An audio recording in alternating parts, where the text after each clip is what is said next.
nuyu amis téléspectateurs yi di kontaan lool di jàkkaarloo ki yéen saa su nekk tey tamit du ñu fàtte ne Ndongo Lo di anniversaire u décembre foog na 15 ans ci tey 2005 ba 2019 15 janvier la daal di génnoon àdduna tey nag ñu koy rendre hommage rek ci anniversaire u décembre di leen wax rek ne dinañ dugg ci actualité ak Pa Assane Seck tey nag Pa Assane dafa ñëw ak cawarte donc bokkul comme démb dafa ñëwoon ak bon je vais pas dire tristesse mais voilà xaw a mitigé tuuti ci wàllu woowu mais tey dafa mel ni dafa xaw a gën a sawar le retour de Kader sur ce plateau moom tamit dinañu dugg dans famille Kader on a aussi Harmat avec Magnone Aïdara Harmat plus ndax nee na dafa actualiser li nga xamante ne moom mooy Harmat dina ñëw jëlu exemple ñaari étudiants yoo xamante ni dañuy jàng mais dañuy nekk gardien en même temps dinañ dugg tamit ci mode beauté astuce yi nga xamante ni moom la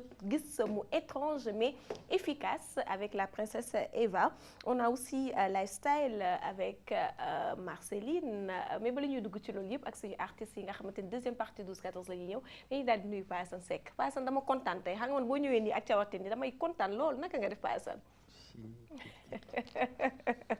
nee naa dinaa la jéebaan ci plateau bismillahi rahmaani rahim asalaamaaleykum wa rahmatullah nuyu na ma la fay na ma la Diop Assietou mbokk lébu fay na ma la de aw ama mbokk boppa waaw maa laa nuyu bu baax a baax ama la fay bu baax a baax bu baax a baax di nuyu Abdou Xaadar mi moom dafa xawoon jàpp fan yi waaye ñëwaat alhamdulilah di nuyu kii Harmat Magnone waa ji comment il s'appelle Magnone Aïdara monsieur Harmat plus journaliste RDV bi Magnone tey présenté seen édition wolof waaw wolof monsieur wolof Magnone Chérif Aïdara Chérif maa ngi laa ziar ba baax yow sama Chérif maa lay ziar ñu Moussa Simi ak Amit ak équipe technique bi ci suuf jàmbaar yooyu tey dama am envie may leen xaalis bu bëri tey ndeysaan ñoom tey jàmbaar yooyu ñoom yal na ko yàlla mottali ñoom yeeyaa waaw ñooñu Jóoba Juba loo leen defal Mamadou Diop sama doom baay loo leen defal ñooñu ñoom Diallo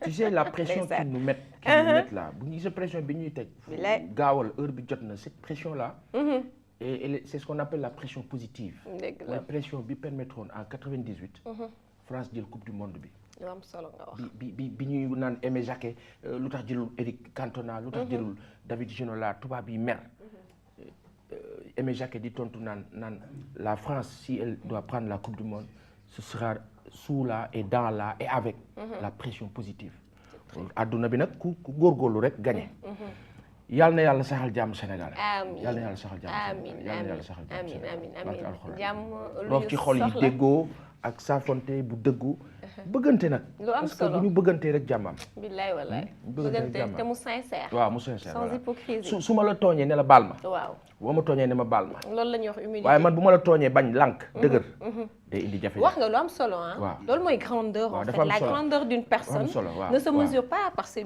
ay muscles wala yu demee noonu mais grandeur d'une personne c'est que boo juumee nangul la dangaa juum te dem nga baalu ji ak ça c'est très important maanaam da ngay mel ni nitu yàlla sax parce que da ngay rafetal lépp waaye lànk dëgër kale kak mel ni bunker yooyu di téex tëñëxi rek di dem waaw yàlla ñu ci yàlla musal amiin non yàlla ñu ci yàlla musal rek amiin waaye yow tey ngaa mujjee wax xam nga am na lu ma la dencal fii baax na moom xam na man xam naa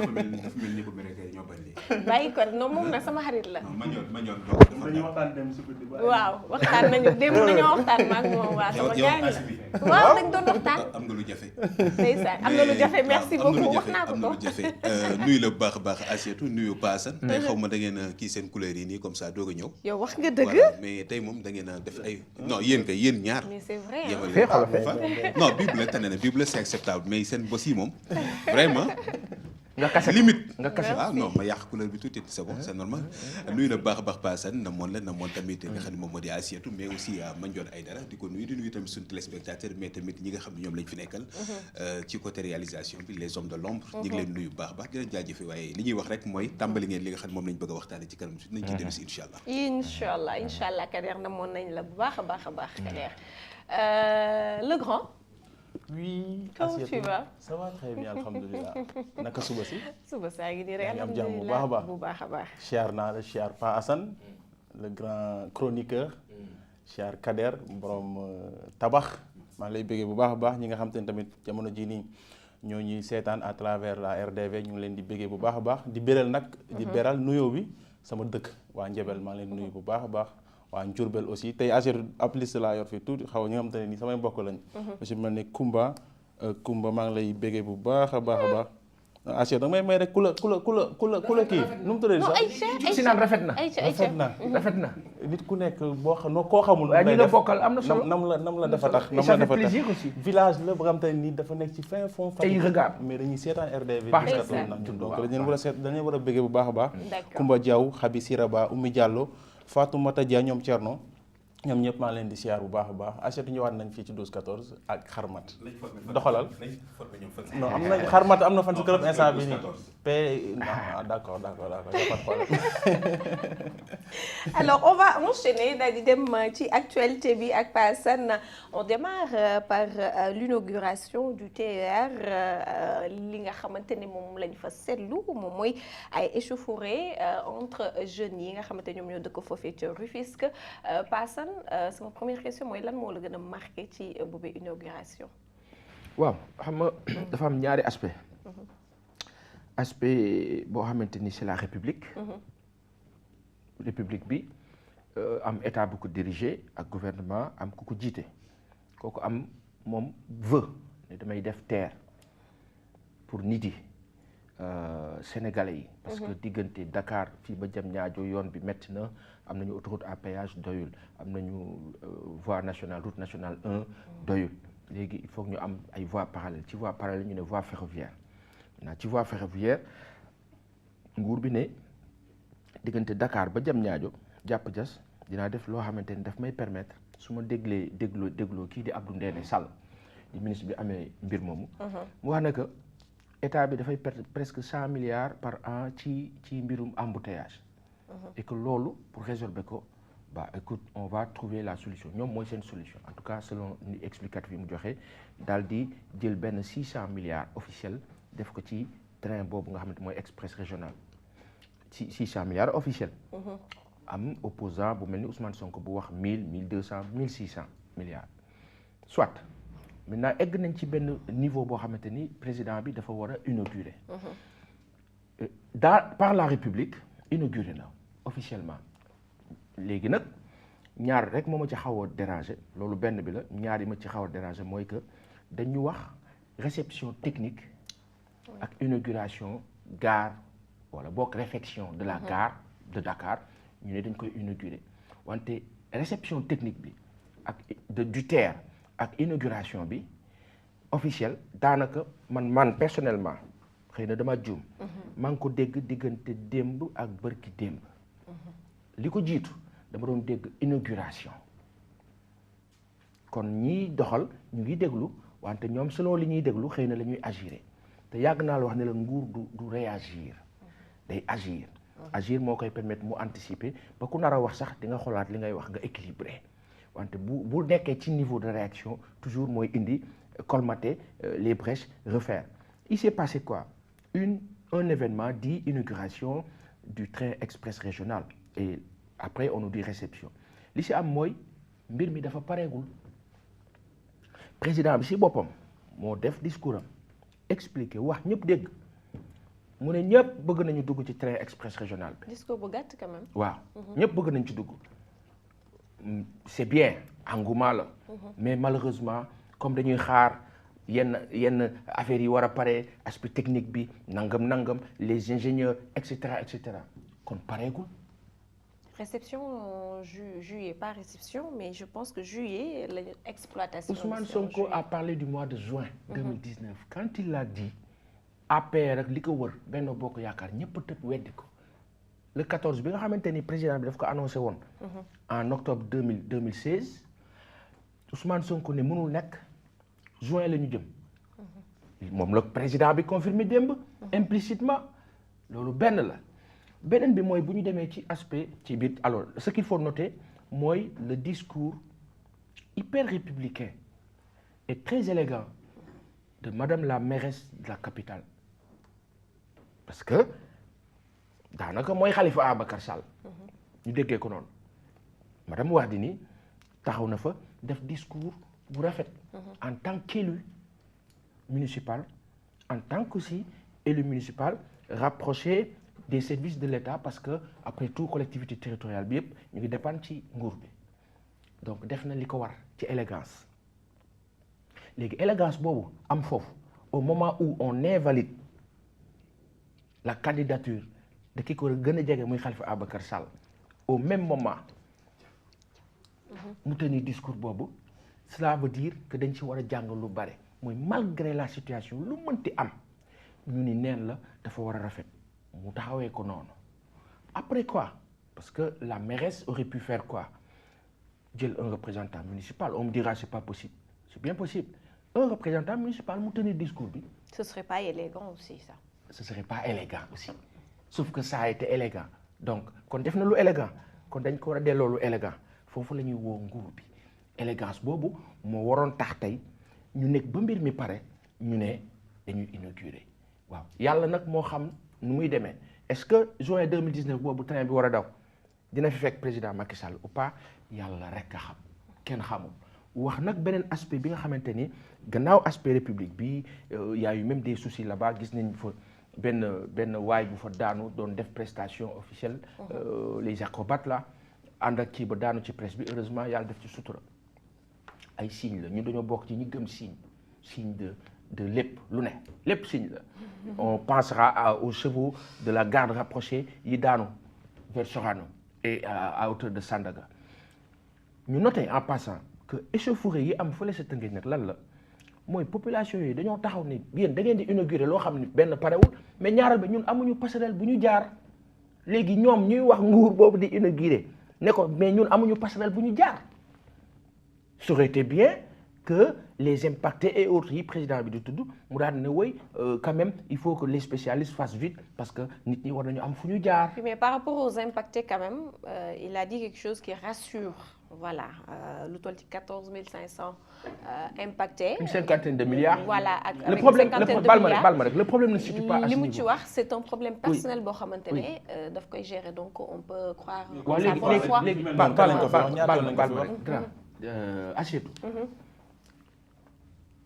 xam nga ci waxtaan bi c'est vrai le président a dit c'est bien de relativiser ñu équilibrer c'est bien dañuy équilibrer mais équilibre du weesu le mal qui est profond ñu ne lii la le président de la République aurait dû parler de ces passerelles là parce que tey léegi train bi d'accord commencé gul on nous dira que pareegul non passerelles yaa ngi ñëw alors que moo waroon jiitu population yi loolu la ñu doon kaas ñi ko doon kaas ñenn ñi sax ne dañuy tëdd ci raay bi ñu force leen yëkkati leen y avait les forces de l'ordre mais comment accepter quand on parle d'élégance qu'un président de la République dem ci dëkk soit day inaugurer mais ci inauguration mu ànd ak presque une milice des gens habillés en beige et marron ñu ne ay agents de sécurité lañu ñooñu di mater ay population force de l'ordre di assister.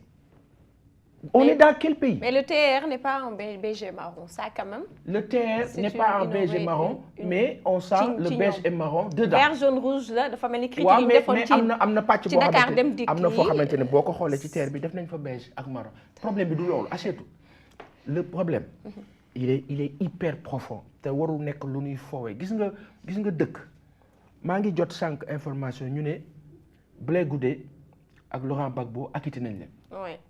Et il faut les libérer immédiatement. xam nga lu tax dëgg rek mooy mujj bi ñuy saaxee Laurent Gbagbo pour jële ko ci bopp nguur gi bi ñu demee ba sës kan moo ko fa jëlee c'est la France moo wàcc biir Abidjan forcé ko daaneel ko ba pare jébbal ko ña ci des Ivoiriens yi ña contrôle Gbagbo ñu gàddu jël yóbbu tëj yàlla àtte dëgg tey te foofu la ñu jëm ëllëg. mooy rek ne lu waaye def na ko xam. échauffourée yooyu am sa Tëngéej du yoon ñooñu dañu am mal profond metti c'est-à-dire que mënuñu dem mënuñu dikk booy dugg Tëngéej diggante Tëngéej ak Kër Mbay Fall les gens sont obligés de mettre waxuma sax embouteillage bi ñuy dund fii mais après da ngay wiiri. en commençant par moi. nettali ñu lan ngay def. non comme ni nga ko waxee rek dañuy dund martyr pour dem fi nga dëkk parce que mënuñu concevoir tey jii nii pont bu nga xamante ne nii ñun fa lañ doon jaar au début pour dem fi nga dëkk Kër Mbaye Fall mais léegi dañ fa créer genre sorte tëli boo xamante ne nii yow foofa oto bi sax laa la wax ni pour mu këpp fa sax mën naa nekk.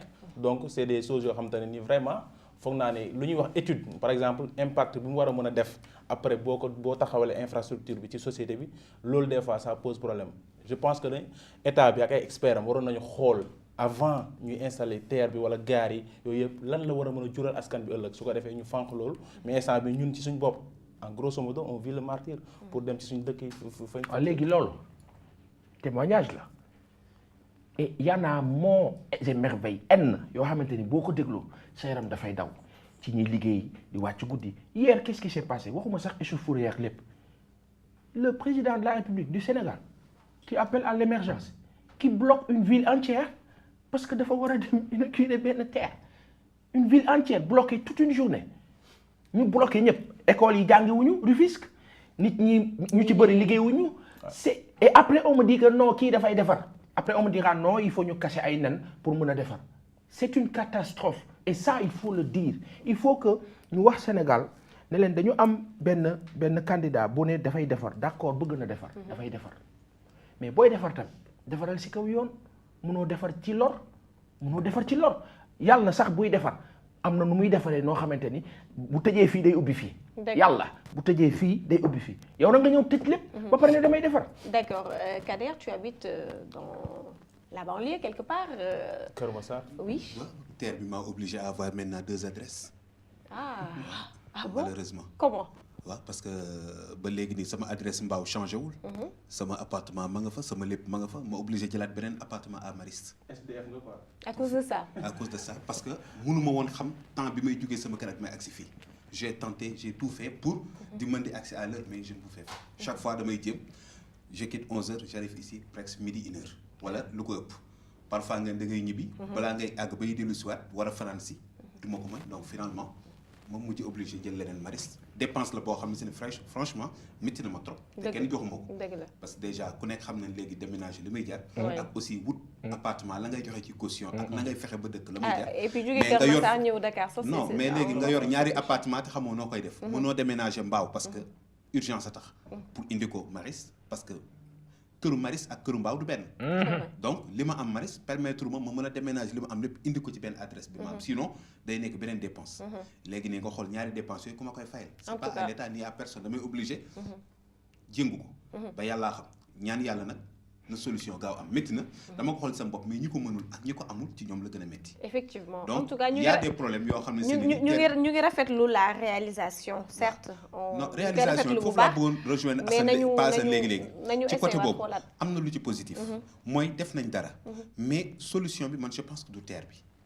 port autonome de Dakar moom ci boppam ak li muy am ci xaalis li muy génne ci alal par weer par at waroon nañ ko mën a obligé mu créer VDN 4 parce que am nañ 3 mi ngi nekk ci amoo 4 bi donc VDN boo xam day commencé Malick Sy jaar Yaraax continuer ba Diamniadio war na ko mën port bi mu fi nekk ba léegi war na mën a am lu mu gàtt fonds boo xam ne seen war na mën defal loolu bu ko amul am na ay banques partenaires yu fi nekk yoo xam ne bu leen seeti woon dina defar benn VDN boo xam ne dina permettre képp kuy ñëwati port wala ngay jóge Dakar di dem nga mën a génnee Malick Sy topp Yaraax bi dem ba Diamniadio bu la neexee continuer on sera plus obligé que ñuy jaar par autoroute bi wala di dem di wuti terre ba tey rafet na mais ak lu mën a am c'est à saluer nañ ko rafetlu mais nañ gaaw tamit rek le quoi yi nekk ci biir. effectivement c'est ça pertinent l'idée de Abdou Khadre c'est pertinent.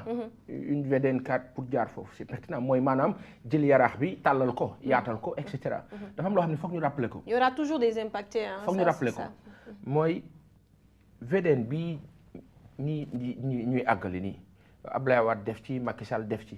c'était un projet du Parti socialiste. boo xamante ni ci jamonoy Abdou Diouf la woon ñoom socialistes yi ils étaient dans la logique de yokk route nationale bi pas péage comme Wade yokk route nationale bi yaatal avec des voies plusieurs loolu solution la woon à plus VDN bële nga xam ni que day rejoindre un peu VDN 4 bi kii di wax yoon bi daal di yaatu projet Parti socialiste la woon après Wade ñëw moom dem ci beneen sens continuer VDN bi en même temps créer autoroute à péage question de vision ku ci nekk ak sa gis-gis appréciable léegi nag kii di Macky Sall ñëw moom tamit ak sa vision li ñu reproché ci TER bi c'est pas le projet en lui dañu reproché rek en termes de priorisation ak opportunité. Très bien. lii Abdou Khadre wax ne port bi am na xaalis bi c'est vrai mais boo jëlee xaalis bu toll noonu ci ay milliards ne da nga koy def ci benn train bu war a daw ci 38 kilomètres bu baree ba bari 57 kilomètres ak lañ tey def ci xaalis ak coono ba sa nekk ak possibilité yi ñu amoon yu romb loolu ak waroon mën a def ba le réseau ferroviaire national di fonctionner comme il faut.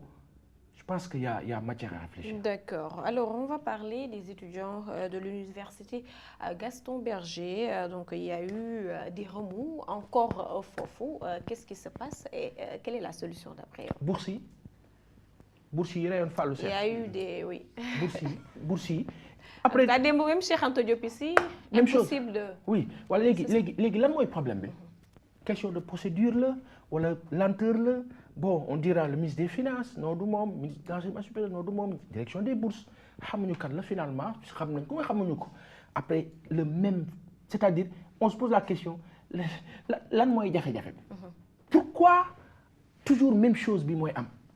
Mais li ci jaaxal nit yi mooy nguur bi moom li nga xamante ni bëgg na ko def ci ay projet li ko intéressé moom non du am benn jafe-jafe nguur gi lu mu war a doxal loo xamante ni moom dafa ne daf koy def. Non dina ko def mais li nga xamante ni nit ñi dañ ci nekk di yuuxu di xataraa yu soxla ko te mu nekk besoin xanaa boo jiitee ay nit ne leen fal leen ma bu ngeen ma falee dinaa ñooñu ne la waafu dina la fal nga jàppale ñooñu fal la di xaar nga régler seen problème régler woo ko ñoo nekk ci même jafe-jafe étudiants yi assiette boo xamoon ñun ñëpp def nañu vie estudiantine dafa métti de léegi ñooñu liñ leen di jox noonu ak tuut ndaw noonu mais balaa le 25 war na fekk kayit yëpp pare au plus tard le 5 ñu jox leen seen affaire bi du am jafe-jafe mais c'est pas possible. D'accord alors ñu daal di dem ci Sonko ak Madiambal Diagne muy mépriser quelque part ñi nga xamante ne ñoom ñooy Madiambal Diagne ak Cheikh Yérim lan nga mën a wax rek ci boobee réaction mën na yor sax réaction par réaction. Ouais. En fait dañu gis ne que kii di Madiambal dafa ko tuumal taxal wax ne que dafa am benn société parallèle bu mu créer et cetera bon bref. ñu nekk toujours ci suspicion comment discréditer quelqu'un faire de sorte que mu bañ a décrédibiliser diggante bi ñu dégg fi benn enregistrement Thérèse Faye ñu ne ñu du moom ñenn ñi ne non montage la kan mooy monter loolu kan moo war a mën a toog monter loolu. Ah si, il y en a. am na ok d'accord c'est possible c'est possible mais ci contexte bi ñu toll. ci contexte bi ñu toll. waaw c'est vrai. amul d'accord mais déglu naa audio bi mais kan mooy monter ku dul monter. waaw léegi si c'est possible. authentifier voix bi moom benn la. oui c'est possible. oui ma techniquement à 200%. ci wàllu technologie pexe yi bari na c'est possible. Assietou Malick opposition bii nii yaakaar nga ni tey maanaam yàq crédibilité kii di madame Thérèse Faye ak cër bi ñu ko jox mën na leen apporter dara non la réalité il faut que nag benn moment ñun ñëpp ñu ubbi suñuy kët ñu déglu dama ko wax ci contexte boo xamante ni Sonko est acculé dans les médias mais ni ñu ko acculé ñu ngi koy renforcer ñenn ñi nee nañ non plus ñuy avancer Sénégal yi dañu am doute ci moom alors doute du weesu ñu wax ñu nekk société bu ñuy créer d'autres soutiennent que dinañ ko victimiser comme ni ñu defoon léegi Macky Sall commission des lois bala Seydou Diouf jiite ca assemblée moom proposé Sonko ne ko waaw il faut nga fexe daal am benn ñu defal la benn commission parlementaire buy permettre nga leeral waaye léegi ñi Sonko tuumaal ñooñu ñëpp léegi ñooñu lu tax ñoom kenn du leen woo pour ne leen li Sonko wax est-ce que dëgg la non on le fait pas ku takk ci régime bi ànd ak ñoom yow t'es un intouchable non keneen ki moom moo salte fi ñuy waxee mooy su fekkee ni contexte bi Thérèse Faye wax na lu ñu mel ñu déglu discours bi boo ko dégloo cohérence pointue bi ci am bu ñu defee lii nii nangam Sonko mënuñu ko éliminer ci biir affaire yi mais ni ñu mën a def mooy fekk xam nga sénégalais ma yem foofu du moom ci li mu wax ñu jàpp ne du moom mais xel def ci tey man sama xel def ci tey après ma ne donc on est dans la logique d'élimination générale de tous les potentiels adversaires ñi nga xamante ni mënuñu leen éliminer nag ñu jéem a xool nu ñuy defee ak ñoom wante kiy organiser élection jël ministre de l'intérieur jox ko yaakaaruma mu perte de xalaatuma mu perte ci ambition bi mu am ci intention bi te daf ñu koo won fenn nag laa xam ni régime bii fi nekk dinaa leen naw mooy dañoo feeñal lépp lu nëbbu woon ci fànn yëpp ci wàllu valeur ci wàllu vertu ci wàllu bonne mœurs ci lépp lu nëbbu woon biir Sénégal nekk sax mën naa jàpp gàncax gu baaxul goo xamante ni bokk na si ay ne doon parasite bu ñuy yàqal yàlla ji dafa nekk dañu ko woon par le biais de ce régime-là et pour cela on les en félicite. D'accord, la réaction des khalifistes démb quand même daan nañuy chauffer que Dakar quelque part est-ce que. disons frustration. ñuy dem ba mais est-ce une raison ñuy dem ba aujourd'hui Dakar dem dikk foog naa dafa téye busam yëpp. ci droit de l'homme en économie. ci droit de l'homme xam ñaata la ñu perte. ci valeur droit de l'homme yi nga xamante ni ñu ngi ko déclaré le 10 décembre 1948. dañ ci nangu accepter lu yéeme le mot insurrection ñu ne peuple bu dem ba ñu bàyyoone ko ba takk ko ba mënatul def dara dos au mur peuple boobu su defee insurrection ci droit de l'homme nangu nañ ko. la déclaration non maa ngi ñëw. bien public la ñoom ci seen bopp seen i parents ñoo si yéeg. baal leen ma rek ma jeex. ça moom ñu dégloonte please. ko déclaration officielle universelle des droits de l'homme moo nangu lu ni mel woowuñ ci kenn nag waxuñu kenn mu dem ci foofu dañuy leeral pour ñu déggoo mooy am na lu waroon jaar yoon jaarul yoon pour ñenn ñi ma bañ a généraliser am na ñu ne jaar na yoon Khalifa dañ ko war a téye warul bokk ñoom d'accord naa ak ñoom seen réflexe la ñu nangul leen ko am na ñu ne non jaarul yoon Khalifa waruñu ko téye dafa nekk candidat ñu nangul leen ko ñu ànd ak Karim Wade wax la même chose ñu nangul leen ko ku si nekk ñu respecter sa position maintenant ñu xool dëgg léegi bu ñu xoolee position yëpp ñu synthétiser nag xanaa boo defee thèse ak antithèse di nga def synthèse waaw synthèse bi mooy léegi lan mooy affaire bi mooy kii da ngeen ne processus bi arrêt bi permettre Cour suprême confirmer li mu wax mu ngi nii jox nañ ko avocat yi droit bi yoon bi ne avocat yi am nañu weeru yàlla pour déposer seen rabat d'arrêt mooy que kon ba tey ba sànq la personne n'est pas condamnée ba tey ba sànq la personne a un casier judiciaire vierge kon kooku bokk na. wante. En fait on parle pas de justice ou pas justice c'est la façon dont ils l'ont la réplique. wante la réaction te ñooñu nga xam ne ñoom la ñuy wax ne ñoo ànd ak Khalifa Ababacar Sall elle est normale elle est plus que normale quand vous vous rendez compte que match bi arbitre bi dafa fekk loo xamante ni du penalty mu ne penalty la qu'est-ce qui se passe bu gars yi dugul ci terrain bi sax dinañ réagir dinañ ko métti lu. D'accord normalement maintenant après nag quoi on n'a pas envie de casse dans ce pays-là. mais il faut que ki nga xamante ni mooy causer casse bi ñu wax ak moom. D'accord alors on va faire un bloc pour les 2 dernières informations yi des moom mooy ONU ak CEDEAO yi nga xamante ne dañu bëgg dañuy ñëw Dakar ngir saytu li nga xamante ne moom moo jëm ci élection yi ak Abdoulaye Wade bi annoncé son retour ñaar yooyu yëpp naka nga koy. analyser bon par rapport à l'ONU et CEDEAO c'est normal qu'ils viennent. Ils vont venir voir ce qui se passe réellement et cetera ils ont toutes les infos. maintenant nag léegi nag organisation des Nations Unies yooyu dafa am ñu nekk ci bopp ba ñu leen jiite.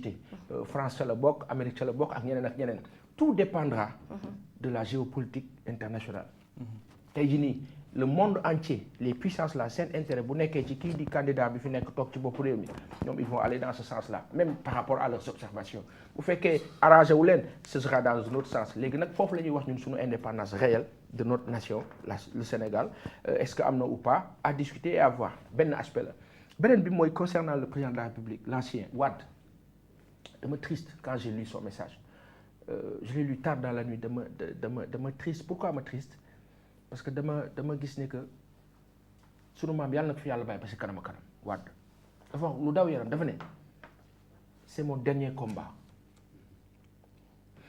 j'ai eu très mal ma ne ndeysaan sunu maam bi amul sax temps noppalu mayuñu ko sax temps profiter ñun dañoo bokkoon si ñi d'accord woon ak moom bokk ci nag wax dëgg yàlla tey ñu am gàcca parce que dañu ne ay bu ñu yëgoon suñu position la ay bu ñu yëgoon mooy lii ñu doon bañ ci jamono boobu li ñu doon bañ ci cadre votant bi c'était quoi 25%.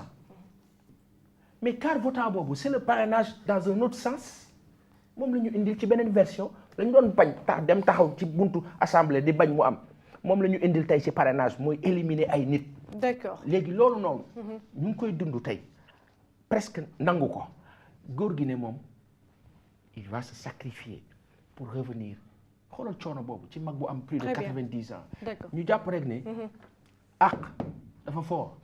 te ki ko gàddu tey mooy ki nga xamante ne mooy dund ak ñun roublardise tricherie wax lu dul dëgg ak njuut njaaj ak presque egg ci jikko boo xamante ni dafay ñuru ñàkk doy di mu nekk lu ñaaw lu rafetul loo xamante ni suñu xol merci beaucoup merci oui on va enchaîner même avec toi ci lu gàtt rek lañ ci bëgg a dolli gis nga fi ñu toll nii wax ni Macky wala régime bi fi nekk du gañewaat élection yi ñàkk xalaat la franchement ci lu gàtt rek mooy bi ñu gisee li xew ci législative ñëpp foogoon nañ ni bi yoon changement dina am mais ñu dem ba dernier mois ñu ne gat majorité boobu moo jël nangam ñu ñëw ci référendum la même chose ñi ngi ñëw léegi fi mu toll nii ci lii ni këtt na jon mu nekk cinéma bu kenn xamul lu mu doon yàlla xam na fu muy mujj kon bu ñu jàllaatee ñu ne élection présidentielle tamit dinañu am changement ku ko gëm da ngaa sa xel dafa gàtt. D'accord alors on va enchaîner.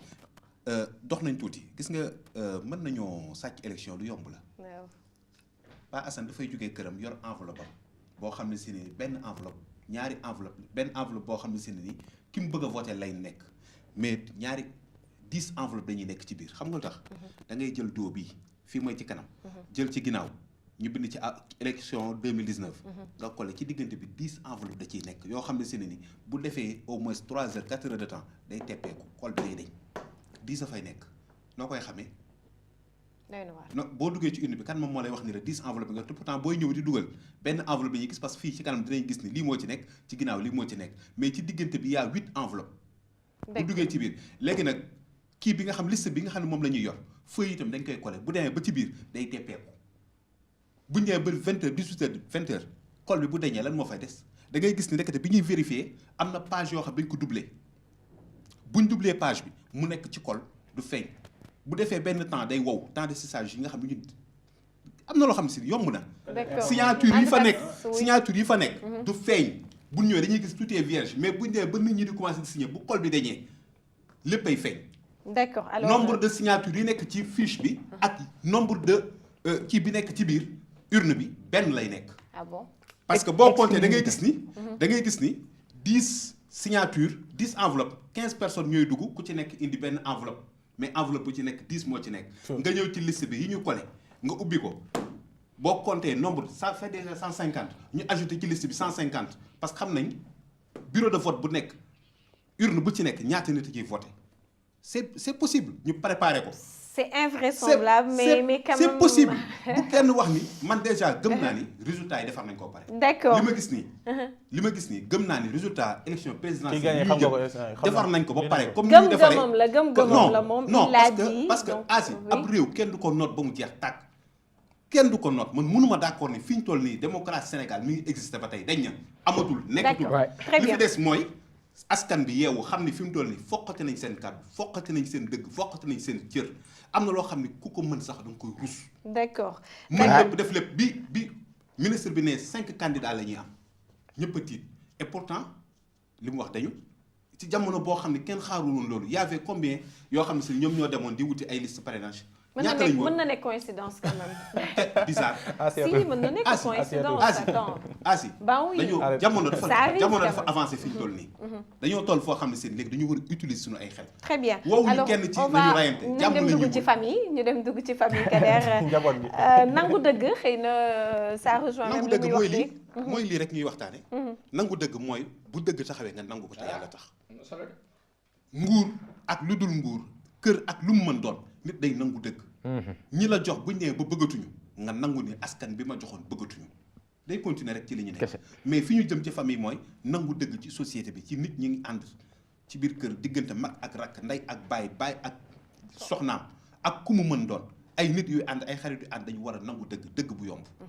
waaye buñ la waxee dëgg nga mer c'est parce que juboo wala naloo woon dëgg. dëgg la waaye bu fekkee ne si ne dëgg dafa taxaw mu wóor la wóor yàlla dëgg bi métti na ci dégg waaye boo ko déggee nga moytu ndax njëriñ la lay jural temps bi nga naroon perdre ci ay mensonges ci ñu lay nax nga parce que ndax dafa neex nit ñi dañuy bëgg ñu leen di nax ci lu dul dëgg pour ñu jàpp ni ñoom ñoo am dëgg alors que dëgg moo gën a neex mooy ni ay la yéwén maa la waxoon mënatuma maa mënoon mënatuma maa la bëggoon jox amatuma maa bëggoon a ànd ak yow bëggatuma ñu ànd maa def lii maa ngi jéggalu yow kat ay la yéwén li ngay bañ ma laal ko laal naa ko danga maa woo ci mës naa njaaloo kay def naa ko dëgg la muy jëkkër muy jabar mu mite trop waaye nga dégg ko nga gëm yàlla xam ni kat ay la yéwén dëgg nga doon wut dégg nga ko yaa ko doon wut ak prix boo ko mën a amee am nga ko nga am nag grandeur bi ñu wax nga accepté ko sans autant nga tëgg tamay pour ñëpp dégg la waaw lu am solo jaru ko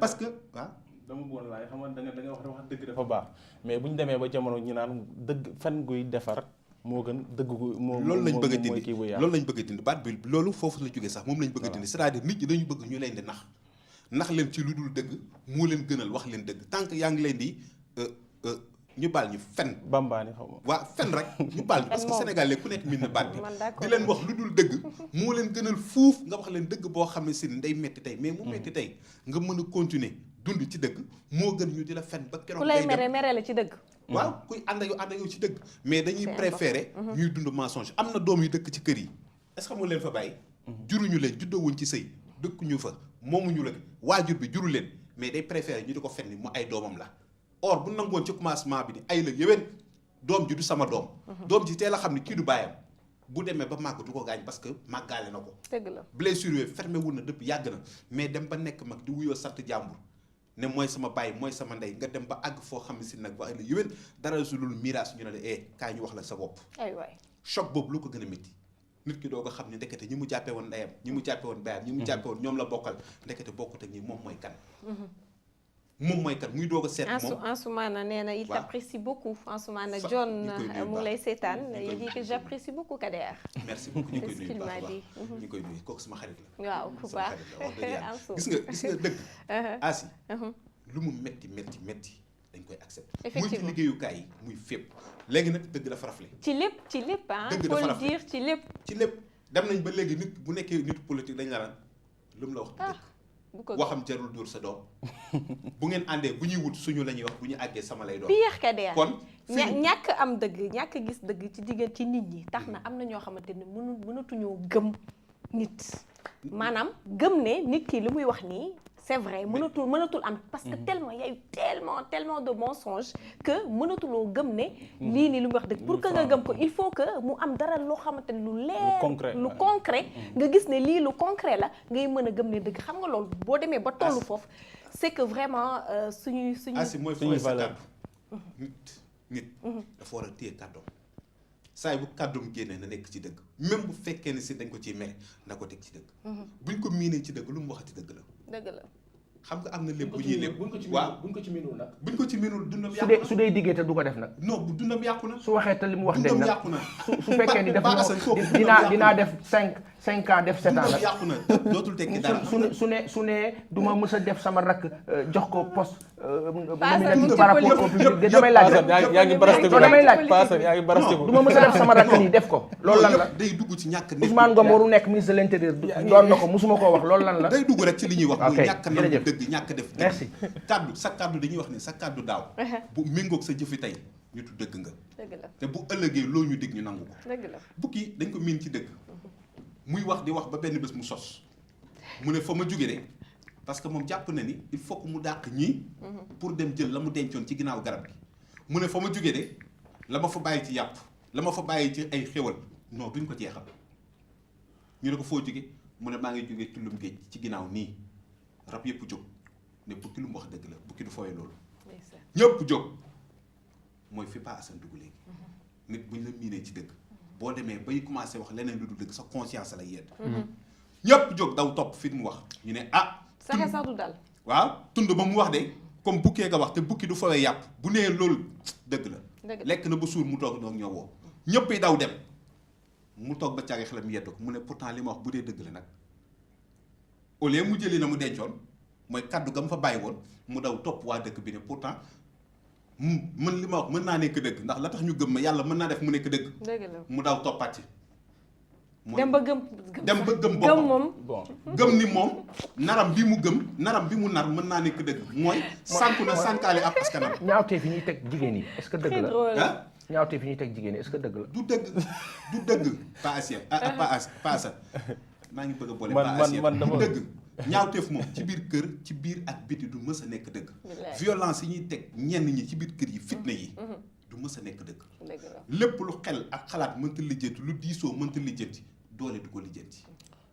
Kader bu ma duggee may nga ma wax tuuti après on termine ak moom pour dem ci xarmat. léegi xam nga ne Pa Assane dafa am benn kii bu mu ubbi léegi benn brèche bu mu ubbi léegi mu soxal ñi nga xamante ne ni dañuy wax lii ci côté politique bi après respecté wuñ loolu damay laaj Kader est-ce que par exemple ñooñu noonu tey la ñu waxoon dafa fekkoon ne ñoom ci seen bopp xamuñu woon exactement buñ demee ba yor yenn poste de responsabilité yenn yi est-ce que dinañ mën a respecter loolu noonu léegi ñu dem ba ci biir xam ne mënatuñ koo respecter parce que yenn par exemple nga ne président fu ma ko nekkee naa def lii nga dem ba foofu noonu loolu mooy ñàkk a mat booy wut dara da nga koy nekk ku dëgg da nga koy saytu ba pare du ma dugg ci lu ma xamul du ma dem ci fu ma xamul bu may woo ab askan ni kaa leen ma gindi leen ndax kii fi nekk li mu leen di wax du dëgg day fekk man ma xam li ci dëgg lan moo ci dëgg ak nar kon sama kàddu gi ma génnee ni lii mooy dëgg su ma demee ba yóbbu ab askan ci loolu ne leen lii mooy dëgg su ma àggee muy métti muy neex damay dëggu ci sama dëgg parce que laata may dem toog naa ak sama jegenaay tëdd naa sama néeg waxtaan naa ak sama bopp giñ naa sama diggante ak sama borom ne lépp lu may wax ñi mooy dëgg la waaye di dem ci dara di nar yow yaa ngi nar sa bopp nar ñi nga ànda da ngay nar bu ñu lay suul sax ba keroog ñu lay suul ñi lay tiim bu ñu lay jullee kenn du la jullee ci dëgg parce que yow yaa yàq sa dund dëgg la yàlla nañ ci yàlla musal amiin ñàkk wax dëgg man moom dama ko bañ tellement que c'est grave alors thème bi am na solo dañuy daal di dem ma ñoon dafa war a xaar deuxième heure doylu ma réalisation doylu ma ñàkk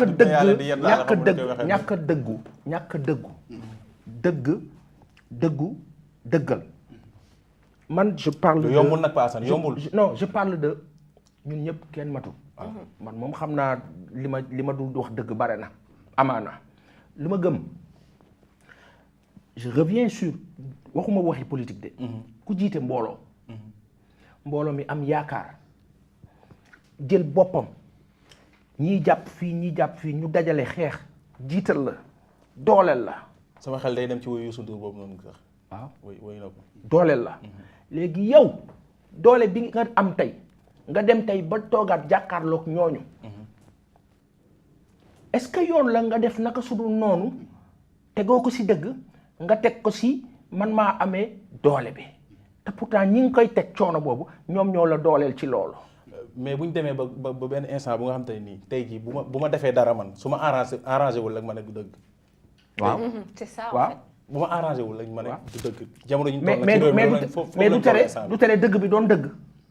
gis nga paasan dëgg moom mu guddee mu yàgg mu yéex foo mën a ne mu dab la dëgg moom du deñ waaw ay fan ay nar nag mën naa yàgg trop waaye bés bu dëgg yeewoo dab ko kay bàyyi bu dëgg yeewoo dab ko boo ko seetee ci li ñuy waxtaane famille da ngay gis ñoo xam ne ci nar la ñuy takkee jabar nar am nar naa c'est-à-dire fen d'accord am naa di bëgg si jigéen di ko dig am naa mën naa sama ndey sama baay samay doom sama lii am naa mën naa ndaw si gëm la ba ñëpp ànd ak yow ci loolu jàpp ni yow li nga koy wax lépp dëgg la bu ci àggee non macha allah lépp lu ay nawlem doon wut rek est-ce que Kader dëgg ak confiance sont liés mais benn mënta dem bàyyi moroom da ngay dëgg ba nopp nit ñi doog laa gëm te bu ñu la gëmee wóolu la te ku ñu wóolu nga am alal du lu bari alal confiance bu booloo ci ay nit la te loolu pour mu mën a am foog ñëpp booloo gëm la gëm ne yow mi nitu dëgg nga loo wax dëgg la su ma dellu ci li ma doon wax léegi ki doon bëgg di bëgg ba ñu gëm ko ci li mu wax ndax mën nañ laa gëm ci sa jëmm ngay wax day dëggalal li ngay wax day dëggalal li nga xam si loolu ngay niru ñu dem a dem ba gëm la ndaw si gëm la yaakaar la mu dugg ci yow gis ne lépp nar la ndekk lépp da nga ko àbb lépp moom moo ci dara oto yi moom moo ko liggéey bi doo ci dara kër gi nga dëkk sax dañ la koo abal borom a nga bitim réew wala feneen ni ngay dundee sax da nga koy dóor pour mën koo dundee te moom am na ay valeur ay vertu yu nekk ci moom yu ñu ko yaree def ko ci moom. ndeysaan. léegi nag mu lay delloosi ci dëgg ngay gàddu ay kurpañ. waay gémminam waay. ndax lan bëggoo say nar feeñ te pourtant ndaw si waxu la lu dul waxoo ma dëgg. waay lu dul pourquoi waxuloo ma woon dëgg ma ànd ak yow ci sa ñàkk. doy na waar. waaye. Et vice versa, danga ma waaw ci góor bi sax bi góor xëy na bu ñu dellu seen nañu wax ci jigéen. mais góor bi nga xam ne si dafa nar ba takk jigéen. jigéen bi ñëw di la delloo si à la raison pourquoi waxoo ma woon dëgg. tax nga maa bàyyi sama ndey bàyyi sama baay bàyyi samay mbokk bàyyi samay xarit tey ñi ma bàyyi woon ñëpp yey nañ ma te yow mii ma topp yaa ngi may continuer di fitnaal te mënu laa bàyyi dellu fa mu jóge nga di ko fajee leen ay kurpañ mu am ñaari gàcce ñaari naqar bàyyi na ay mbokkam bàyyi ginnaawam yow mi mu àndal téyatuloo ko yaa ngi ëlbatiwut ko fitnaal fitna boo xam ne ak tegu ko ci dëgg boo ko fitnaalu ci sa loxo bu ngeen ni ànd da nga koy bàyyi bu mu xiif ba mu mar nga dem taxawal ba mu neex la ñëw yóotu sa bànneex ci moom te yaa ngi ko bàyyi xiif fitna boobu jigéen ñu bari ñu ngi koy dund bàyyi sa jabar góor ñu bari ñu koy teg seen ay jabar dem doxi ba mu neex la lekkul naanul nga bàyyi bu guddi nga ñëw yóotu ko fas yéene ànd ak moom waaw ak sëy ni mu mettee mu wóor la wóoraal ki ngay ànd ak dangaa lekk ba suur ànd ak moom di ko bërëng ba bërsët mu ne su bañee penc mi xas ko dañ koy xas parce que bu taxawee c'est vrai ça.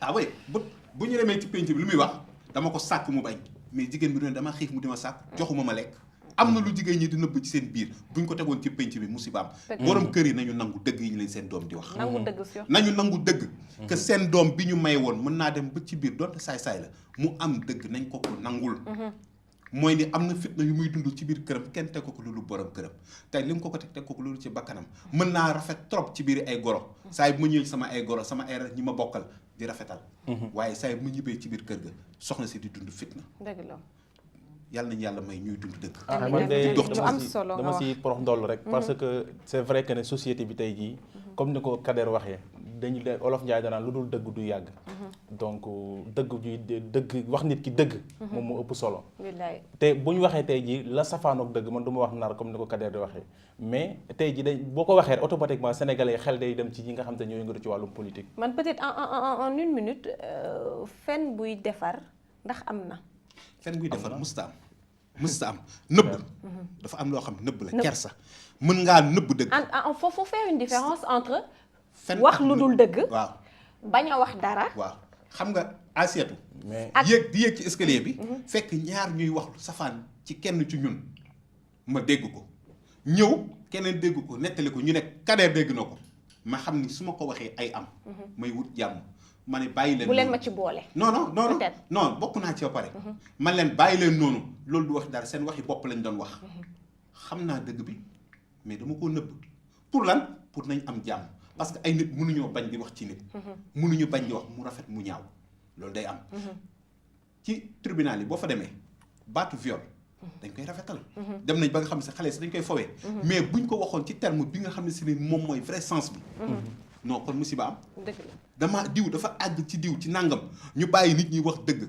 diw dafa summi diw fekk ko fa mu nekk def ci nàngam kon tribunal yi tas te pourtant dëgg la lu am solo mais pourtant yi ñuy tëj dañ leen a war a bàyyi ñu exprimer wu ñoom ca nañ koy dundee dëgg la Ansoumana nee na force reste à la vérité et non à la loi xëy na loolu tamit beneen thème la mais ñu ngi koy remercier bu baax a baax ndax mu ngi suivre li nga xamante ne moom mooy débat bi débat wala sax waxtaan bi ci biir 12-14 dañuy entamer deuxième partie bu 12-14 donc la princesse Eva daal nañuy rejoindre ci plateau bi dañ koy daal di nuyu comment tu vas ma belle. ça va très bien ma chérie kontaan ci di la retrouver ci plateau bi di nuyu bu baax a baax suñu cadre national comme j'ai l'habitude de le dire Aïdara Karara maa ngi lay nuyu. sukk naa ba ci suuf suñu sëriñ bi di nuyu amis téléspectateurs c'est toujours un plaisir de vous retrouver tey Eva na la ñëwaat ci li nga xam ne moom moo di seen rubrique mode et beauté. indi leen ay astuces yoo xam ne surtout pour les femmes ça va vous servir à la maison. et puis si vous êtes pressé aussi ça va vous servir donc ci kanam tuuti asi ma ñëw ak samay astuces rek yu baax. waaw astuces yu baax a baax a baax mais le temps ñuy dellu si waat ci yow dañuy daal di dem xooli Mister Harmat Plus ma ñëw nay dara donc moom tey ay exemple étudiant ñaari étudiant di c'est-à-dire Babou ak Alioune Badara Sène ñoom la jël ay étudiant di liggéey tamit ci wàllu gardiennage ñu bàyyi la rek nga daal di dugal. waaw merci beaucoup Assietou man lu ma si jaaxal mooy reetaan bi nga ne xarmata plus reetaan bi. surtout si dama ko bëggoon laaj. dafa kontaan. depuis mu ñëw. c'est bien c'est le visage. C'est le visage. et c'est bien. Tu comprends. C'est le visage xam nga rek bu ñu toogee téléspectateurs yi foog ñu reetaan. même bu fekkente ne sax au fond. dafay baax sax yoon voilà tu n'es pas bien mais il faut ñu reetaan. c'est comme ça effectivement Assietou comme ni nga ko waxee mais ñaari nit la yoo xamante ne ni kenn ki mu ngi turu Sadikh Babou ak Alioune Sène ñoom ci li ñu yëngatu moom moo nekk gardien ay gardien lañ donc mu nekk métier boo xamante ne nii jamono jii nii c'est un peu compliqué. parce que ñoom dañ ko def. parce que dañu bëgg a dundal seen i njaboot mais tey jii nii c'est un métier boo xam te nii c'est un métier je peux dire sax c'est un métier menacé donc nag fan la problème bi di nekkee mooy ki nga xamante ne nii moom ci boppam il est censé joxe wàllum kaaraange. mu dem ba moom ci boppam nag kaaraange boppam sax amatu ko donc ça pose problème donc ñu dem xool reportage bi ñu ñëwaat ci plateau bi. maanaam xam nga liggéey boo koy def da ngay yëg maanaam ñi ngay liggéeyal surtout ñu naw la. xam nga dafa am ay secteurs yoo xam ne Sénégal maanaam dafa mel ni daal dañ leen a dese jox seen i cër seen gëdd gardiennage ci la. yaakaar naa métier bi agent yi di def nit ñi au fond xamuñu lan mooy sécurité te nit ki su fekkee ne sécurité amul ci réew rek bon nit ñi mënatuñ dund. guddi gi su sécurité privée amul woon surtout à Dakar kenn dootul génn. am na ñoo xam ne dañuy xëy. wàcc 7 heures ci suba ba 7 heures ci ngoon keneen ki ñëw 7 heures ci ngoon ba 7 heures ci suba am ñoo xam ne nag nekkuñ ci entreprise dañuy jël benn nit rek wala ñaari nit rek teg leen fenn wala benn nit ne ko yaay gàdde kooku day mel ne fa la dëkk te loolu aussi du am repos du am dara. guddi gi bon pratiquement comme ñun suñu société ci laa gën a mën a wax bon guddi gi ñun am nañu renfort de nuit. ñun dañu war a veiller alors entrée yi sortie waaw. ba ci voiture yi waaw voiture yi dugg bi génn bi ainsi de suite waaw loolu la daal matériel bi ne ci biir bon des fois nit bon génne matériel mu war a am bon donc da ngay imposer mu am bon waaw. bu dee lépp loo xam ne génn na fa yow lañ koy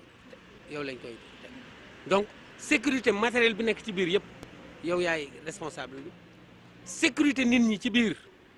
yaa yore responsabilité bi. da ngay vigilant alors di éviter boo nekkee ci poste bon yenn yi soit ba ci ataaya yi sax dañ koy tere am warul am ci gardiennage tu vois ataaya wala nga toog di tuuf sa cigarette parce que ennemi bi mën na xam sa position waaw yow normalement da nga war di gis te war ñu la gis. mooy sécurité mais su fekkee nit ki su tollee à 1 kilomètre seen la alors su dee un groupe mën nañ la préparer repérer la ñëw def la li ñu lay def.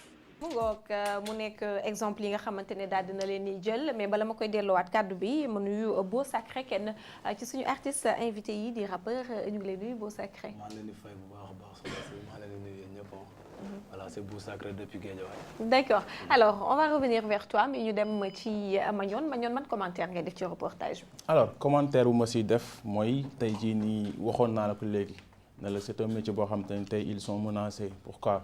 barki Demba Ndiaye dégg nga ku ñuy wax Omar Sy dëkk ba Kaolack lycée Mboutou Sow foo xam ne ñun xam nañ ko bu baax ndax fawee nañ fa donc gardien bu fa nekkoon dañ ko faat ci benn cambriolage bu fa amoon donc pour wax ne rek ñoom ci seen bopp tey jii nii kaaraange gi war si ñoom tey ji amatul donc ko wax naa ko léegi ku mënta ku nga xam te ni moom liggéeyam moo nekk di aar nit ñi moom ci boppam bu demee ba nga xam te ni amatul sécurité ça pose problème te ñoom tey dafa am ay responsabilités yu mag a mag yoo xam te ni dafa reposé wu ci seen épaule parce que tey jii nii boo seetee entreprise la doon wala kër la doon fi ngay garder yow lépp lu fay dugg wala lépp lu fay génn ci sa responsabilité la nekk lépp lu fa manqué lu mu ndaw bu dee puso bu ndaw la sax war nga mën a justifier ne lii fii la dugg wala lii fee la dugg léegi nag kooku noonu tey jii nii bu nekkee ni moom nekkinam wala sax profilam wala sax si boppam salaire am baaxul wala sax moom joxoo ko ay moyens yoo xam te ne nii tey jii nii bu amee genre ay nit yoo xam te ne ay defkatu ñaawteef lañ ñu ñëw ngir def fa dara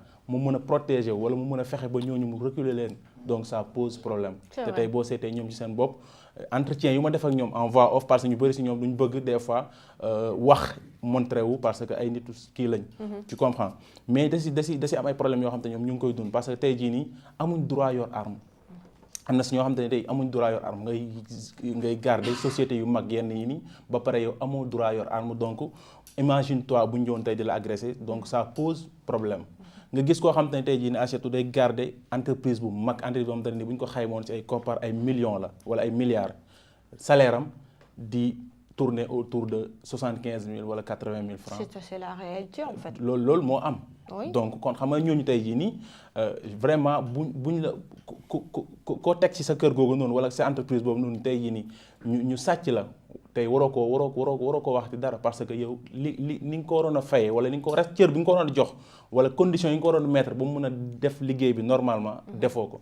donc ñi ci interpeller ñi nga xam te ni ñoom la concerné tey jii ñu bàyyi leen xel bu baax a baax parce que tamit nag ñoom ci biir askan wi lañ bokk. parce que tey jii mën nga tëdd di nelaw ñun exemple fii ñu nekk tey jii ñun buñ paree 12 14 ñenn si ñun dañuy ñibbi seen kër dem tëdd nelaw mais dañ fiy bàyyi kenn koo xam te ne nii moom ci boppam fii lay toog guddi jot tamit ñun ñoo ngi suñ kër di tëdd nelaw moom fii lay toog peut-être c'est lui qui a choisi de faire ce métier là mais aussi nekk na loo xam te ne nii vraiment ñu ngi ci interpellé ñi nga xam te ne ñoom la concerné ñu xoolaat bu baax a baax nekku ni ñi nga xam te ne ñoom ñoo nekk ay gardiens parce que aussi métier risque la métier boo xam te ne nii métier bu am solo la parce que ku lay gardeel vraiment li nga sa alal c'est aussi je vais l'appeler comme ça un secteur le gardiennage boo xamante ne aussi il y a un peu de tout c'est un tout petit peu l'anarchie totale parce que ku jug rek doon gardien et ku jug rek tout le monde n'est pas gardien en fait c'est ça le problème alors il y a des sociétés yoo xamante ni dañ leen xam ci loolu ce sont des sociétés yoo xamante ne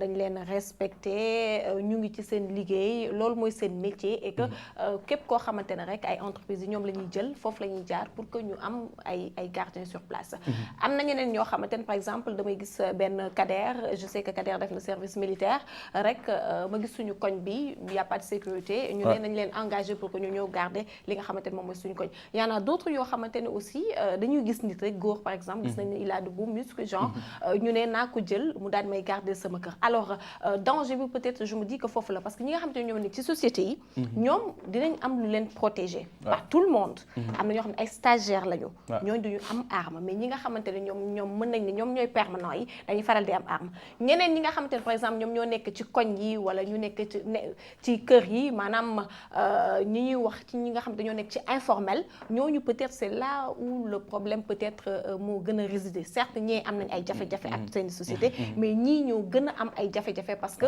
comme ni nga ko waxee du ñu am arme la plupart du temps dañuy nëbb arme blanche ce qui peut être aussi dangereux parce que il arrive aussi que tu recrutes un gardien boo xamante ne yow xëy na boo amuloon gardien sax sa sécurité ci lay gën a nekk donc secteur la boo xamante ni y a tellement de problèmes peut-être que soxla na ñu gën ko réguler il y a de l'eau à boire là-dedans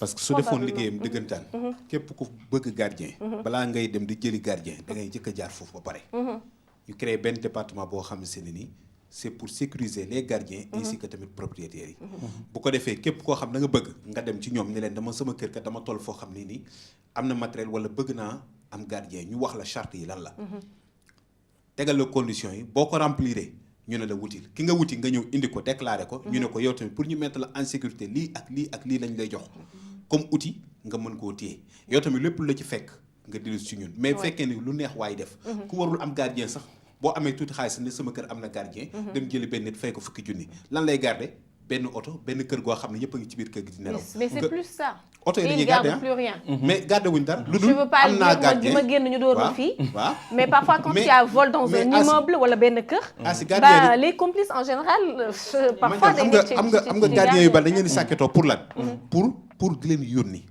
pour ñuy dox seen ay courses voilà kese ay bu ñu bëggee yónnee ci boutique bi ñu dem bu ñu amee lu ñuy wax ñu wax ko jeex na ku leen di ataayal ku leen di gérer xoolal di leen avertir oto bi raxas oto bi mais bëri na gardien yoo xam ne seen li ñu xam ci kër yi bu madame amee far xam nañ ko bu monsieur amee gel xam nañ ko ñoo xam secret kër yi ñoo xam secret kër gi yëpp waaye saa yi boo recevoir kenn ñoom ñoo yor ñàkk dëggu kër gi yëpp non mais amul problème mais parce que ils ne sont pas mis dans de bonnes conditions loolu rek la dëgg na c'est vrai oui ma bàyyi la nga tëj waaw effectivement de l'eau à boire ah waaw non coow li xam naa ne bu ñu doon waxtaan ci sujet bi foog naa fii ba suba duñ ci pare mais bon as tuut si rek la ñu andi loon peut-être un jour dinañu am occasion gën ko yaatal comme ni ñu ko waxee rek xarmat moom à chaque fois day dugg ci métier am tamit des fois gardien bi tey assiette la koy romp ko toom donc du ko sax bàyyi xel mais xarmat da koy bàyyi xel ñëw waxtaan ak moom saafonteeg moom xam bu baax exactement lan la ñuy dund. jox leen rendez-vous beneen mardi incha allah ci biir 12-14 ak Xarmat ak monsieur Xarmat Mandione Aidara. d'accord merci beaucoup ci li ñu andil tey alors yi daal di dem rek xool suñu la belle princesse Eva dans Mode Beauté tey astuce de beauté étrange mais efficace wala génial moom mooy thème bi nga xam te ne moom nga ñu andil. xam nga dafay bëri ay astuces yoo xam ne asi dafay xaw a bizarre buñ la ne tey sa pâte dentifrice mën na la servir pour sa beauté di nga xoolaat. cuillère kuddu bi ngay lekkee mën na la servir pour sa beauté c'est bizarre. Oui. Mais day nekk ay astuces yoo xam ne ça peut t'aider en fait. Pour li nga xam ne moo jëm sa mise en beauté wala sax loo xam ne pour sa bien-être la maanaam ay irritation yooyu yëpp bu amee am na ay quelques affaires yoo xam ne nga koy am sa kër automatiquement mën na ko dindi. Donc yooyu day baax parfois ami téléspectateurs yi di ci barkeelu bu baax a baax ndax da ngay xam ne ñu koy soxla nañ donc kan moo nekk régie tey noxo tey Yaya moo nekk régie. Yaya réalisation noxo. Yaya bu ma indi benn problème. réalisation noxo. samay imaam ne ñëw may waxaale foofu di toj ami téléspectateurs yi di mën a comprendre li may wax voilà muy mën a illustrer. Alors comme ni ma ko waxee léegi asi bëri na ci ay façon donc dafa am quelques yoo xam ne rek dama ko jël ak la régie dinañu mën a expliquer bu baax a baax. Alors boo leen gisee dame bi am na karaw ci kanam jël def li nga xam ne moom moo di tirer vers comment dirais-je tirer vers le bas li nga xam ne moom moo di chignon wam waaye ci kanam ñun ñëpp dañoo am problème yi jigéen ñi surtout mooy problème mu leel maanaam leel du am ñoom nag ni ñu koy tuddee mooy peut-être ay ce sont des cheveux qui sont moins épais que les autres donc nag pour li nga xam ne moom moo di faj ko boo bëggee tirer sa bopp te bëggoo ci am benn problème bëggoo leel bi feeñ am na ñoo xam ne gel nañuy utiliser waaye gel bi dañ daan gis ne que dafay këttu torop c'est-à-dire boo xoolee rek di nga xam ne kii dafa gelé bopp bi moo tax mu mel nii am ñenn ñoo xam ne ñu jëloon fi tamit li nga xam ne moom moo di ñuulal ak crayon am na ñu ko daan utiliser mais xamuñu nan nañ koy utiliser ñooñu tamit da ngay gis mu def benn rond ci bopp bi et ça paraissait bizarre alors pour éviter loolu yëpp na ngay jël sa fard à paupières bi nga xam ne moom moo gën a nuroog sa karaw moo xam marron la wala noir la boo jëlee sa brush bi nga xam ne moom ngay defee sa fard à paupières nga appliqué ko ci fard bi di ko balayer ci li nga xam ne moom moo di sa catu karaw bi boo ko balayer ba pare jël benn espèce de peignet bu sew nga utiliser ko ci kawam da ngay gis ne dalay tracer li nga xam ne moom moo di sa chevelure normalement ba pare kenn mën nañ bañ a xam ne que kii kat dafa jël karaw gi daf ko gelé wala daf ci def fard c'est juste pour rendre les cheveux beaucoup plus épais donc loolu nekk na astuce boo xam ne ñu ci bëri dañ ko soxla surtout ñun dañuy gis parfois dañuy à froid bëgg tirer suñu bopp mais c'est un peu compliqué parce que rebord yi day xaw a bizarre donc mën ngeen utiliser fard à paupières par rapport à la couleur de vos cheveux bu fekkee ne que vous avez des cheveux noirs nga utiliser ko bu fekkee ne vous avez des cheveux marron aussi mën nga utiliser même couleur fard à paupières boobu pour jàppale la ci li nga xam ne moom moo di sa coiffure alors bu ñu demee ci image bi ci topp toujours avec la régie am na yoo xam ne nag pour garder li nga xam ne moom moo di parfum la boo waxoon naa ko fi bu si mel ne vaseline boo ko appliqué sa loxo par exemple appliqué si sa parfum day tenir parfum plus longtemps que d'habitude parce que parfum bi du gaaw a naaw ñëpp xam nañ ne vaseline dafa am pétrole la concentré de pétrole la donc dafay tenir tout ce qui est senteur donc boo ko utiliser ci li nga xam ne moom moo di sa paume wala fépp foo xam ne da nga fay def parfum nga jiital ci vaseline ba pare soo koy def li nga xam ne moom moo di sa parfum daf koy retenir image bi ñu gis léegi mooy les chaussures en dents bëri nañ ñu ci yor ay chaussures en dents wala ay sac boobu c'est aussi valable pour les hommes nga jël si lime à ongles li ngay xam ne moom ngay liimee sa loxo boo ko jëlee di ko brosse ci li nga xam ne moom moo di dàll dent bi wala saagu dent bi wala même sa veste en dents da ngay gis ne tout ce qui est poil yu weex yi ciy nekk wala yenn tilim yi ciy nekk noonu daf koy brosser lime bi dafay jël lépp yóbbu ko parce que ñun ñëpp xam nañ ne lime dafa dafa ñagas donc boo ko jëlee nga utiliser nga brosser ko ci li nga xam ne moom moo di soit sa dàll sa sac wala sa veste pour Kader dama koy gis muy sol ay veste en dents bu fekkee ne da ngeen am problème poil yooyu mën ngeen jël lime à ongles de madame wala de votre fille boo ko utiliser brosser ko ci li nga xam ne moom moo di dàll bi wala pochette bi wala veste bi rek dootul tilimati dootul am benn poil donc dafay juste magnifique beesaat tàkk comme ni nga ko jëlee woon alors yeneen image yi si topp moo di bii boo leen ko gisee vaseline la ak miel moom nañu boole pour les lèvres gercées musoon naa ko fi indi joxoon leen lan moo doon remède bi pour loolu alors période bi gis nañ ne que l'air est assez sec donc dafay metti parfois pour nga mën a def sa rouge à lèvres wala sa lip à lèvres mu doo gis ay xar-xar alors pour éviter ça mën nga di jël tout le temps li nga xam ne moom moo di vaseline ak miel di ko appliquer sur tes lèvres après nag miel bi di ko mel ne Kadir wala Eva di nga ko toog di ko mat ba mu jeex mais bon parce que c'est tellement sucré mais bon miel bi gis nañ ne que dafay rétrécir li nga xam ne lépp lu doon peau morte la non seulement da koy dindi mais ça rétrécit encore les lèvres ci bu neewiwee parce que say tuñ bu xaree en général boo ko xëccee dafay neewi donc bu neewee boo ci appliqué li nga xam ne moom moo di miel bi ak vaseline bi da ngay gis ne sa lèvres yi dafay delluwaat à l'état normal loolu mooy benn bokk na aussi ci astuce yi nga xam ne indi nañ leen ko tey lii boo leen ko gisee assez ñun dañuy réer suñu pinceau yi tey ñu sànni bii fee suba ñu sànni bii fee alors affaire méthode bi c'est simple na ngay jël benn bocal def ci ay des graines de café boo si defee graines de café yi jël li nga xam ne moom moo di say pinceau samp ko si teg ko sa coiffeuse donc boo ñëwee rek bëgg a maquiller wu di nga xam sa pinceau yi fan la nekk ba pare tu les garderas toujours mu nekk ci sa coiffeuse ba pare doo ci am benn problème pour les garder nekk na loo xam ne tamit dinañu servir bu fekkee ne amoo grain café yi may wax mën nga utiliser dugub ba ñun moom nañu am bëri la nañ ko boo ko utiliser samp ko si rek di nga gis ne dina taxaw te doo ci am benn problème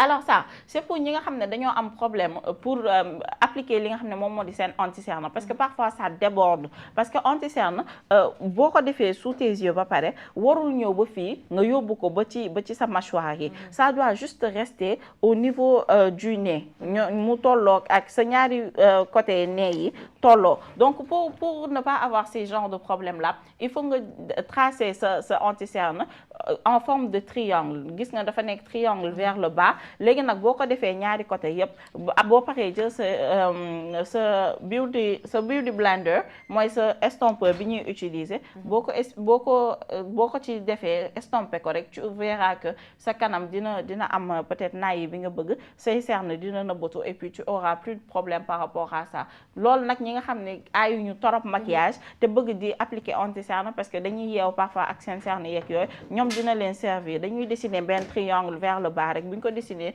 jël estompé dinañ gis ne duñu am benn problème période tàngaay dañuy gis ne tout le temps dañuy ñàkk te fekk dañuy maquillé def suñu fond de teint ak yooyu noonu donc parfois mën nga xaw a am toq ñàkk nii rek nga jël li nga xam ne moom moo di sa papier toilette boo ko jëlee sa papier toilette teg ko ci ñàkk bi na nga koy doubler parce que papier toilette dafa oyof boo ko ci tegee benn bi rek mën na si des mais na nga koy doubler nga teg sa papier toilette ci sa kanam boo ko tegee tu verras automatiquement que lépp loo xam ne dafay ñàkk ak excès de sébum bi nga xam ne sa kanam noonu lay niinee daf koy yóbbu jeexal ko ba mu jeex et puis tu verras que da ngay mel ni ku defaat poudre wala fond de teint donc loolu tamit astuce yooyu baax na pour ñi nga xam ne ñoom ñooy maquillé wu tout le temps tey tàng alors lii sànq wax naa la ko pâte dentifrice nekk na loo xam ne daf ñuy servir aussi ci suñu beauté ñi nga xam ne dañoo am ay wee yoo xam ne dafay nooy sama genre yi nga xam ne day gaaw a damm ñoom mën ngeen utiliser li nga xam ne moom moo di pâte dentifrice bàyyi ko si ba mu wow ko bu wowee nag nga jël ko dindi ko nànk-nànk après si tu veux tu trempes tes doigts dans de l'eau chaude di nga gis ne say wee au fur et à mesure ngay dem dafay dëgër donc loolu nekk na ci loo xam ne tamit da koy dundal non seulement da koy guddal mais aussi da koy dëgëral donc tey image yi dañ koy yamale fii asi parce que image yi du jeex du xaaj y en a énormément donc après dinaa si indi yeneen yi plus ñuy dem rek parfois ma ñëw sànni leen quelque moment di ngeen di ci bénéficier wu voilà di kontaan di les remercier bu baax a baax di remercier comme d'habitude Mara Diouk numéro bi 77 956 35 70 merci à vous. Merci ma grande merci beaucoup ci astuce yi semaine prochaine nga andil ñu yeneen astuce encore une fois ci wàllu beauté ñu nuyu la belle Marceline comment tu vas. sant yàlla julli ci yeneen bu tedd bi Noir sur Deben di gërëm sama sang boobu ba Cheikh Mamour Insa Diop depuis Ouest Foire di leen nuyu yéen amis téléspectateurs di nuyu ñi ma bokkal plateau bi Kader Eva di nuyu caméraman yi invité mais particulièrement je souhaite un joyeux anniversaire à la reine du jour Mame Adama Gueye borom 2A Beauty di ko wax un happy birthday dundal ma belle loo dund doyul. dëgg la alors dinañ ñëw yow tamit ci kanam tuuti dans lifestyle en attendant ñu xool suñu artiste bi di Beau Sacré nekk rappeur daal di nekkoon ci benn groupe Sacrifice bëgg li nga xamante ne moom mooy carrière solo lan moo waral nga bëgg génn ci sa carrière solo dafa am problème ci groupe bi. bon maa leen di nuyuwaat di nuyuwaat kii di door a ñëw di la wax ne li nga fi indi léegi c'est très intéressant c'est très important ak kii jóge fii léegi donc génnuñu amuñu problème man parce que problème mooy ay dóorante ay saagante xastante moom man loolu lay considérer comme ay problème bu nekkee groupe bu tas la mais juste dañoo dem ba benn instant ñu xam ni instant bi le temps ñu def suñu benn projet boo xamante ne nii c'est solo parallèlement ak groupe bi quoi loolu moom mooy amoon ma def sama projet génne première vidéo bu tudd risque génne war sama maxi 7 titres le 30 novembre ce 30 novembre bi passé donc noonu la demee loolu moom mooy carrière bu sax mais c'est sûr que da ngay def sa carrière certes solo maanaam quand tu veux sortir un produit da nga koy def pour toi mais aussi boo bëggee nekk ci groupe bi tu peux toujours continuer très bien ci biir groupe bi effectivement loolu la en fait bu nekkee groupe bi tey dañu décidé waat par exemple sama ki ma doon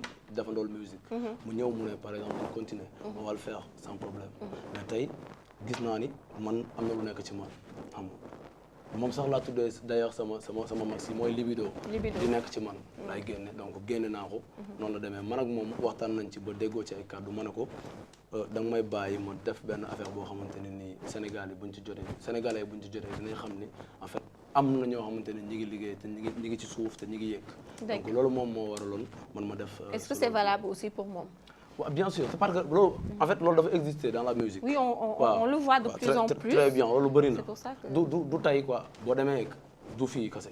boo demee États-Unis loolu moo fa am da ngay gis par exemple benn Mobb Deep benn gars jékki-jékki génn def carrière solo benn Army of the Furious xam nga benn voilà très bien yeneen ak ñeneen nga ñëwaat Sénégal nga gis benn genre daara ji famille xam nga kee def gospel Joné nga ñëwaat ci Express nga gis kii def benn solo et cetera ça se passe comme ça quoi parce que boo gisee ni affaire bi en fait war nga mën a def affaire boo xamante ne nii war na mën a laal population bi laal monde bi yëpp da nga koy def quoi c'est juste cela. mais loolu est-ce que ça sous-entend pas que groupe bi da leen di tënk en quelque sorte parce que on voit aussi des groupes yoo xam ne ku ci nekk tu es libre de faire par exemple ce que tu veux si benn way par exemple tu sens que ñaar ñi wala ñett ñi bokkuñu ni ñuy wayee ku nekk yaa ngi def li nga xam ne moom nga sentir et vous êtes toujours en groupe loolu damay joxe kaaw par exemple bu Safari Maria Khadija Defa ñoom ñett ñëpp kenn bokk si ni ñuy wayee et pourtant ñu ngi toujours ci même groupe bi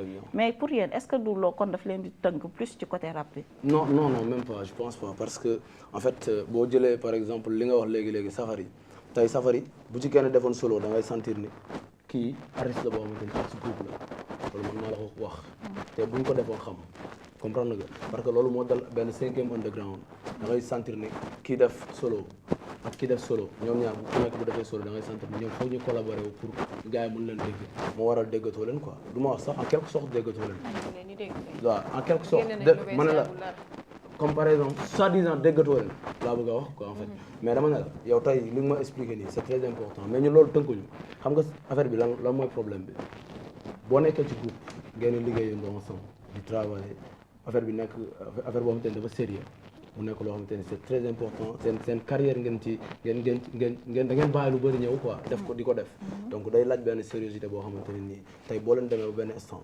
xawoo ko gis ci groupe bi il va falloir ngeen leen damay def benn affaire en tanda quoi d'accord c'est ça ton problème dans le groupe loolu moom moo waral par exemple bu di def benn affaire pour solo mais groupe bi tasul mais il y a un single boo xamante ne génn na muy risque moom mooy annoncé maxi bi waaw moom moo doon annoncé maxi bi mais instant bi maxi bi génn depuis novembre depuis 30 novembre la génn donc risque bi vidéo la dañ ko defoon single plus vidéo bu doon annoncé maxi bi donc instant yi maxi bi disponible na mi ngi YouTube mi ngi Jaba Music mi ngi tous les réseaux toutes les plateformes digitales quoi en fait mi ngi foofu noonu boo demee di nga ko fa télécharger gratuitement parce que dañ ko génne 7 titres la ñu maye ko quoi gratuitement lan nga ci bëgg ñu xam la bu baax avant même waaw mais chaque jour noonu lay demee xam nga yow mën nga ma bañ a xam mais am na ku may suivre koo xamante ni xam na ma comme xam na ma depuis Sacrifice am na koo xamante ne nii découvrir na ma depuis le 30 novembre am na koo xamante ni découvrir na depuis risque mais ba léegi nii dajaluma lu ma bëgg du Sénégal laa bëgg soxla man soxlawuma Sénégal. loo soxla. man monde bi laa bëgg a convaincre. soxla woo Sénégal moom c'est trop dur là. non lu ma c'est-à-dire su ma la waxee soxlawuma Sénégal wax naa la ko nee naa la par exemple. bala monde bi di la adopté foog Sénégal. waaw mais déggoo dama la ko wax. ne la yow mën nga ma bañ a xam.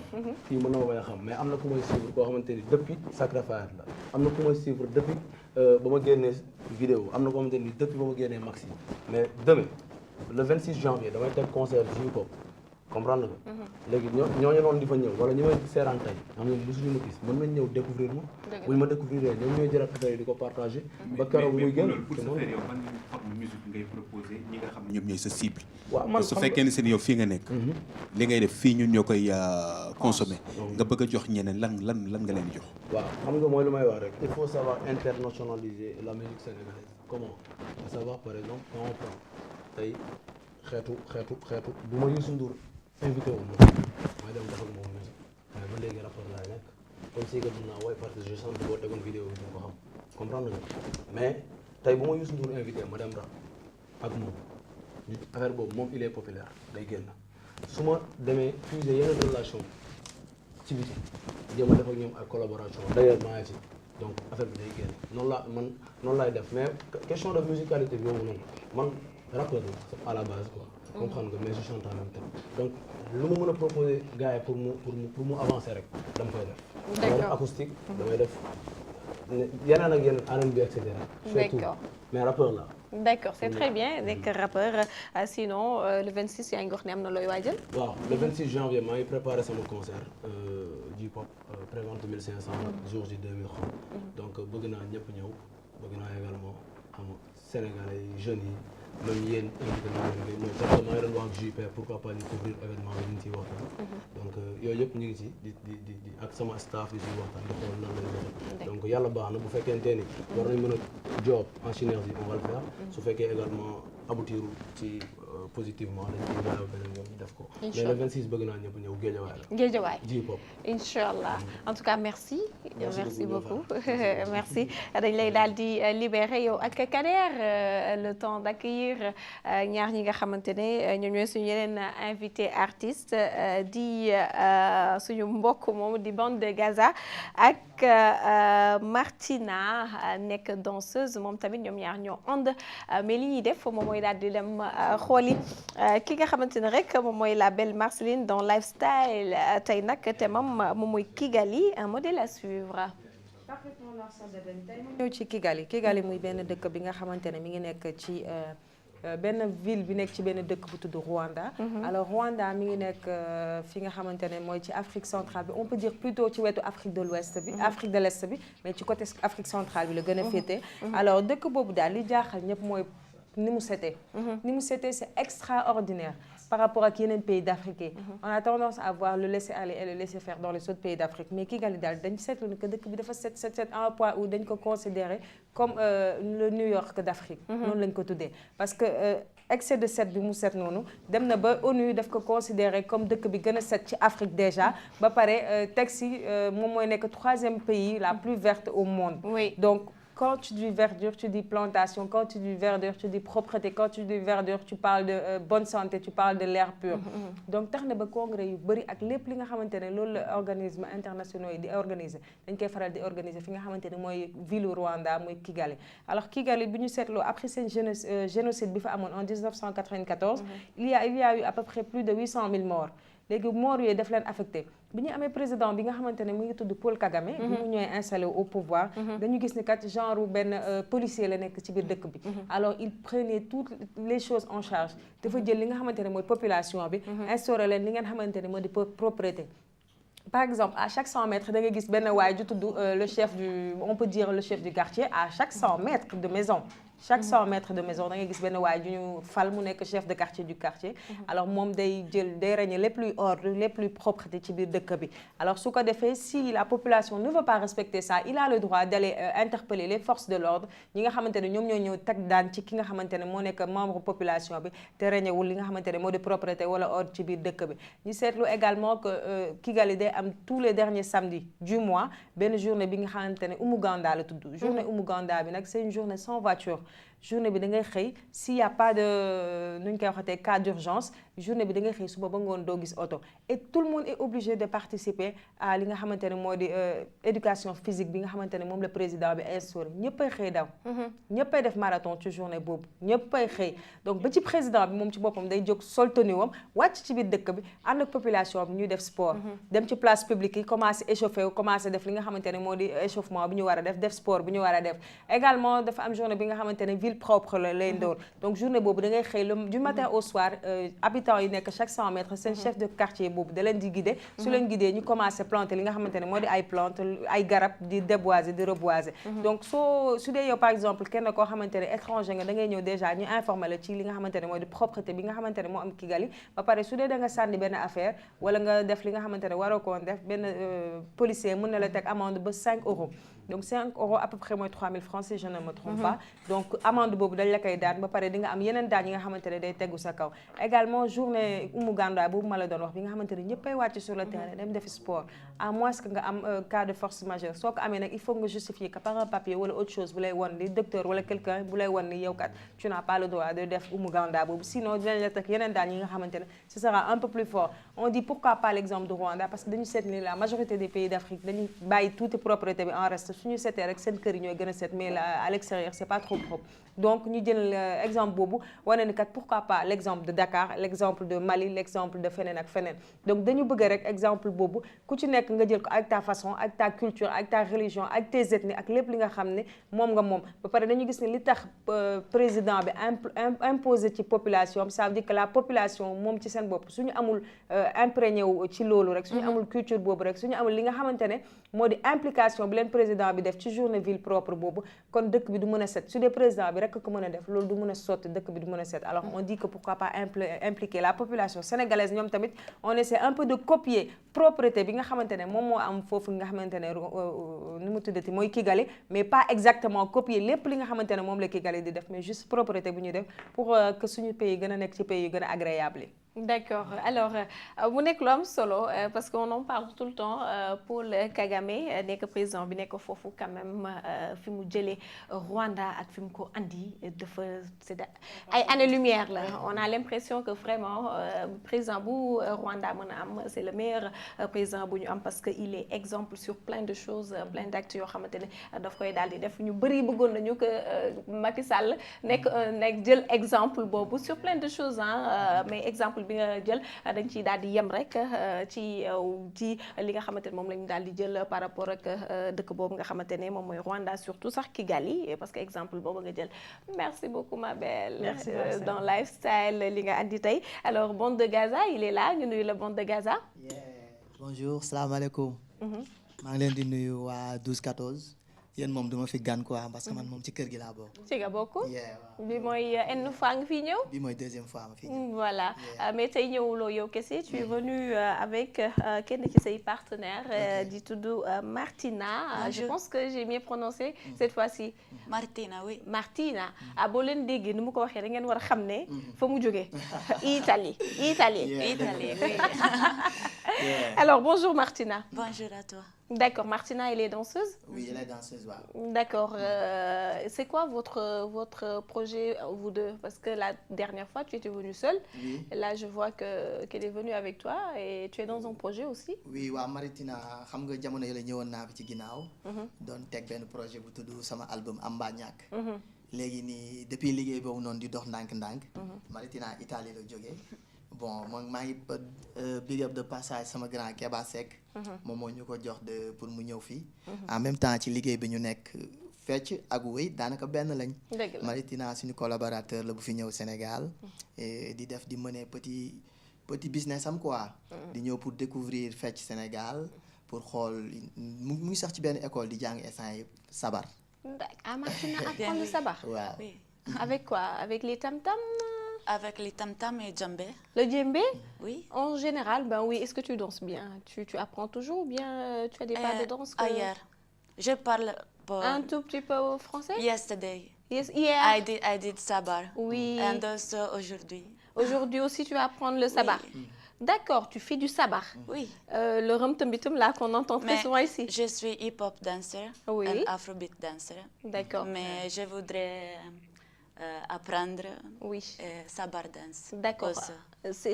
Qu'est-ce qui t'a motivé à venir apprendre le sabar? Parce que par rapport aux danses, je parle au pluriel, il y en a tellement dans le monde. Pourquoi avoir choisi le sabar là? Parce que j'aime votre culture. Ah, merci beaucoup. Oui. I'd like to visiting Africa and also to learn your dance. D'accord. Et elle visite Afrique et elle est en train d'apprendre les danses en général. Et elle adore aussi notre culture. Oui. C'est très bien, mais une autre question, j'entends très souvent, parce que moi, je ne sais pas danser le sabar, bien que je suis sénégalaise pure et dure, vraiment. C'est très difficile de dancer le sabar. Est-ce que tu as les mêmes difficultés? C'est difficile, oui. Oui, par rapport aux autres danses, par exemple. C'est too fast with the leg. Oui, mais c'est bon. C'est bon. Par rapport au hip-hop, par exemple, c'est plus facile? Tu trouves le sabar plus facile? Hip-hop, c'est mon style. C'est ton style? Oui. Pour moi, c'est facile hip-hop et difficile sabar. Parce que j'ai étudié hip-hop dance. D'accord. Mais...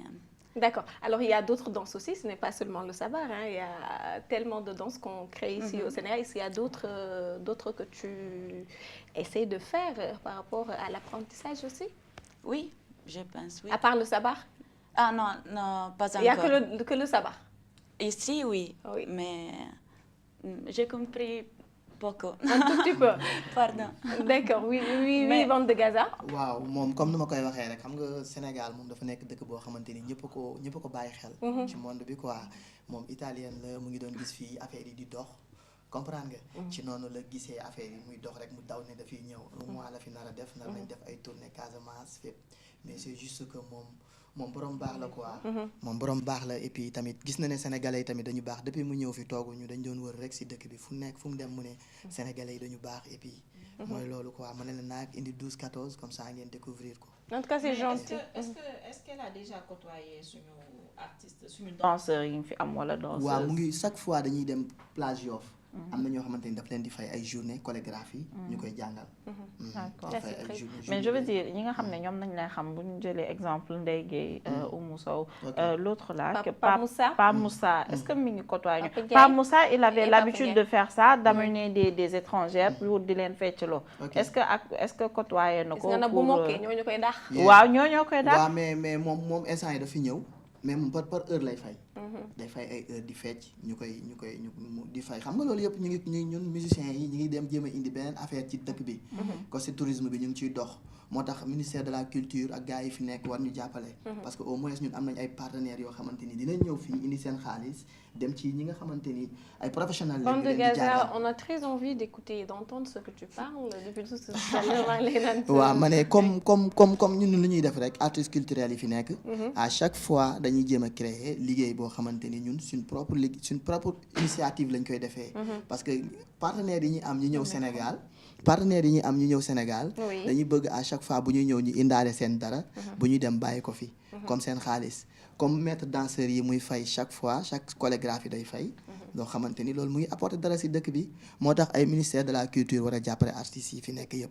dëgg la mais c'est bien seen mënin la donc buñ ciy def dara pour am ci xaalis aussi ñuy jógee bitim réew ñëw ba fii di ko jàng ça veut dire que quelque part mu ngi marché ci ñenn ñi te am na ñu fiy jógee aussi di dem ba foofu di ko jàngale foofu ça marche. yow Amba Ñàkk bi fu mu toll. Amba Ñàkk 22 titres la génne woon naa ko le 12 mai à Bignona. defoon naa sorti album bi foofu noonu defoon naa ay tournée ay concert bon defoon naa fii tamit benn concert le 22 bi passé ñu ngi waajalaat yeneen projet incha allah. projet ban genre. bon benn projet bu nar a génn 2020 bu tuddul lettre anonyme. et tu parles à qui quand tu dis lettre anonyme. sa say cible ñan lañ. sama message la sama kii laata laa bind sànni ku for yaa moom. parce que lépp en général boo gisee Sénégal nu muy doxee. fépp ay metti quoi. d'accord fépp mooy metti. léegi man aussi j'aimerais bien savoir si seen partenariat moom ak gan gi.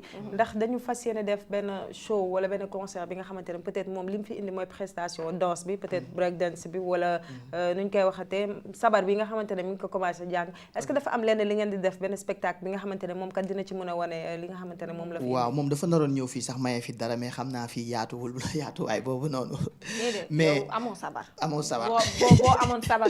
moom mën nga ko tëggal. mën naa ko tëggal. waaw tëggal ko mu ñëw mu maye si Martina viens nous montrer ce que tu sais faire voilà waaw mën na ko ñëw def fii venez faites le tour son bu ngeen mën a maye rek mbalax wala dara da koy def de. ma ne dooral ko rëm tëmbitam rëpp tëb. Regi dégit on va danser tu vas faire regi dégit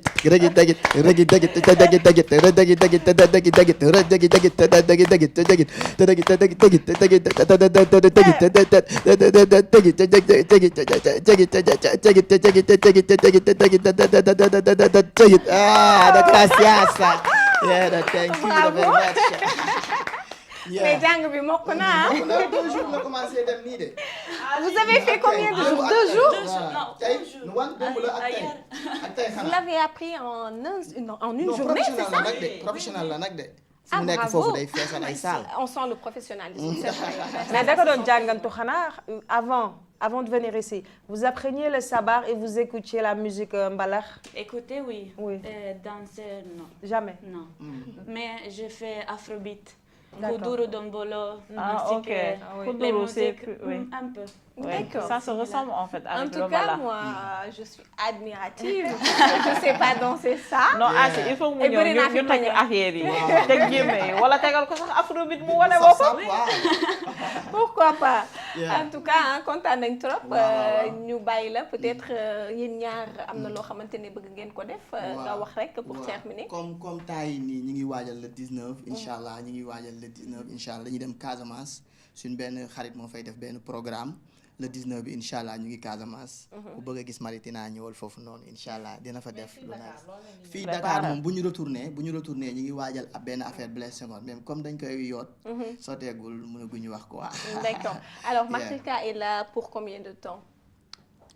Repeat, please. Tu es là pour combien de temps? Tu vas durer combien de jours? One month. Un mois. D'accord, c'est très bien. Donc en un mois, il y a plein de choses qui peuvent se faire. Oui. Par exemple, apprendre à 100% la danse. Déjà, elle sait bien le faire. C'est très bien. En une journée, elle a déjà appris ça. Donc moi, je vous encourage et vous félicite aussi, parce qu'il faut la féliciter. C'est bien en tout cas.